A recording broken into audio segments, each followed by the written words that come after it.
বিসমিল্লাহির রহমানির রহিম। আসসালামু আলাইকুম।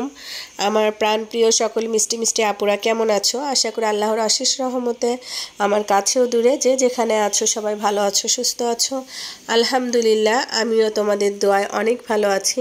নতুন আরেকটি ব্লগ নিয়ে চলে আসলাম। আশা করি তোমাদের ভালো লাগবে, আর ভালো লাগলে অবশ্যই ছোট্ট একটা লাইক দিয়ে ভিডিওটি দেখা শুরু করবে। তো এই তো চলে এসেছি আরএফএলে, আর এখান থেকে কিছু কেনাকাটা করব। যেহেতু নভেম্বর মাস মানে জন্মদিনের মাস, তো এই মাসে ছিল আমার হাজব্যান্ডের জন্মদিন এবং ছোট মেয়ের বার্থডে, আর ছিল আমার ভাইয়ের ছেলের। তো চিন্তা করছি যে কি কেনা যায়।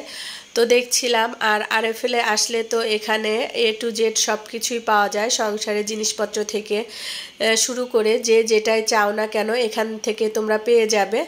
তো আমি কাপ দেখছিলাম আর দেখছিলাম বাচ্চাদের খেলনা। তো চিন্তা ভাবনা করে দেখছি যেহেতু ভাইয়ের ছেলের বার্থডে, তো ওর জন্য একটা খেলনা আইটেম কিনবো, যেটা দেখলেও খুব খুশি হয়। ওর মায়ের জন্য সাংসারিক কিছু নিব না, তো সেই জন্যই আর কি একটু সব কিছু দেখছিলাম। তো তোমরা আমার সাথে আরএফএলটা একটু ঘুরে দেখো, আর আশা করি তোমাদের কাছেও ভালো লাগবে। তো আমার মিষ্টি মিষ্টি আপুদের আমার পক্ষ থেকে জানায় অনেক অনেক ভালোবাসা, যে সকল আপুরা আমাকে এত সাপোর্ট করছো, আমাকে ভালোবাসা দিচ্ছ।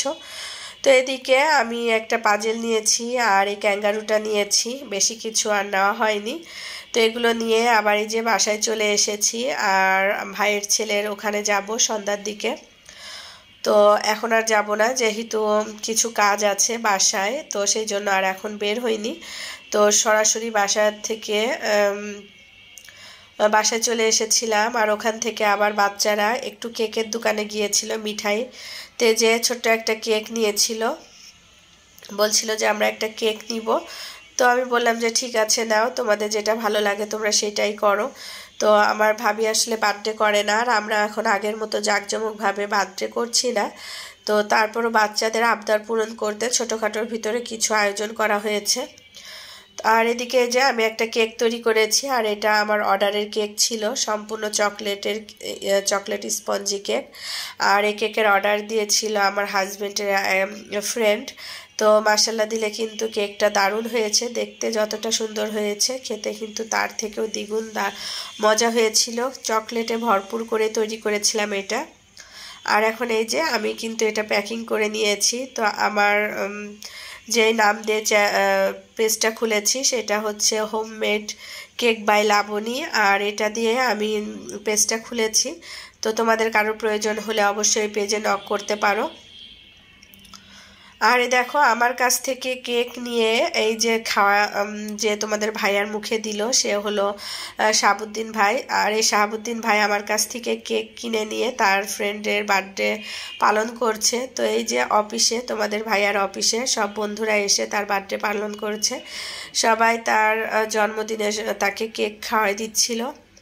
ভাইয়ারা সবাই কেক খেয়ে রিভিউ দিয়েছে, কেকটা দারুণ হয়েছে। তো এখনও যারা অর্ডার দেয়নি সে ভাইয়ারাও বলছিল যে আমরা তাহলে ভাবির এখানে অর্ডার দিব কেকের।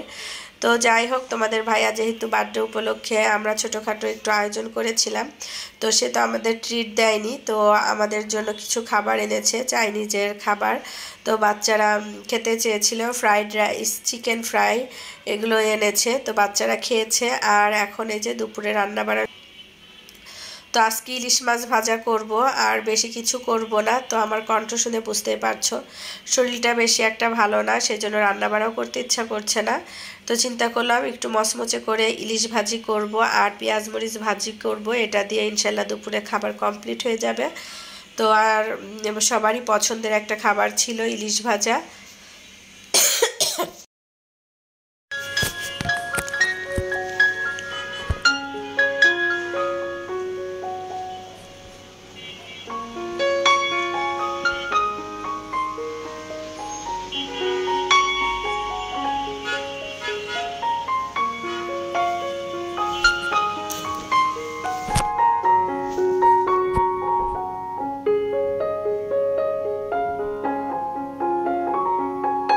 মতো ভিডিও শেয়ার করতে পারছি না। আমার আসলে কণ্ঠ শুনে বুঝতে পারছো প্রচুর ঠান্ডা লেগেছে, নিঃশ্বাস নিতেও পারছি না। এদিকে আবার ছোট মেয়েটাও খুব অসুস্থ, ওর টনসিল বড় হয়ে ওর একদম শ্বাসনালীটাই বন্ধ হয়ে গেছে। ডাক্তার বলছে যে ইমার্জেন্সি সার্জারি করতে হবে। তো আসলে আমরা চাচ্ছি না, কিন্তু কি যে করব কিছুই বুঝতে পারছি না। চাচ্ছিলাম যে ওষুধ দিয়ে যদি ঠিক হয়ে যায় তাহলে আর মেয়েটার সার্জারি করব না। তো বড় মেয়ের একবার টনসিলের সার্জারি করা হয়েছে, এখন আবার ছোট মেয়েরও সেম কাহিনী, সার্জারি করতে হবে। তো ফাইনাল পরীক্ষার পরেই দেখি ডিসিশন নেওয়া যাবে কি করা যায়।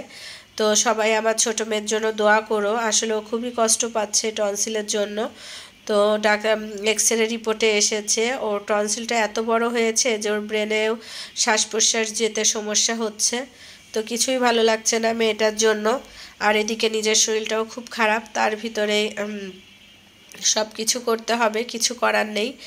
আর যেহেতু পেট আছে, ক্ষুধা তো থাকবে, আর এই ক্ষুধা নিবারণের জন্য হাজার কষ্টের ভিতরেও কাজ করে যেতে হয়।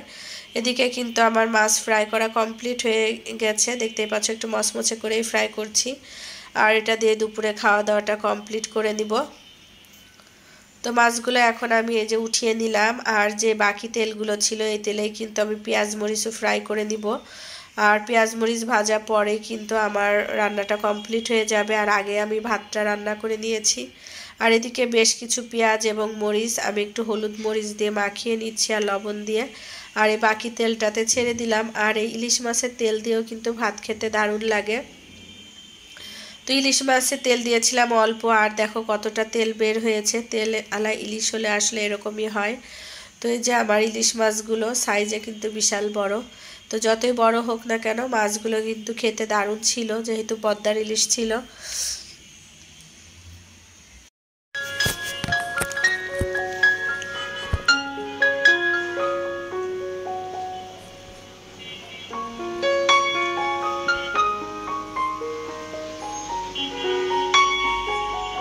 আর এই তো ভাইয়ের ছেলের বার্থডের কোনো ভিডিও করা হয়নি। এদিকে আবার আমরা হাঁটতে বের হয়েছি, কেননা আমার মোবাইল ধরতেই মনে ছিল না। আমি, আমার বড় ভাবি আর তোমাদের ভাইয়া, আমরা তিনজন মিলে হাঁটতে বের হয়েছি, যেহেতু তোমাদের ভাইয়ের একটু ফ্যাটি লিভারের সমস্যা আছে। তো সেই জন্য আমরা প্রায় মাঝে মাঝে হাঁটতে বের হই। তো আজকের মতো আমি আমার ভিডিওটি এখানেই শেষ করছি। সবাই ভালো থাকবে, সুস্থ থাকবে এবং সাবধানে থাকবে। আমাদের জন্য দোয়া করবে, আমিও আমার সকল ভাই আপুদের জন্য দোয়া করি। আল্লাহ হাফেজ, আসসালামু আলাইকুম।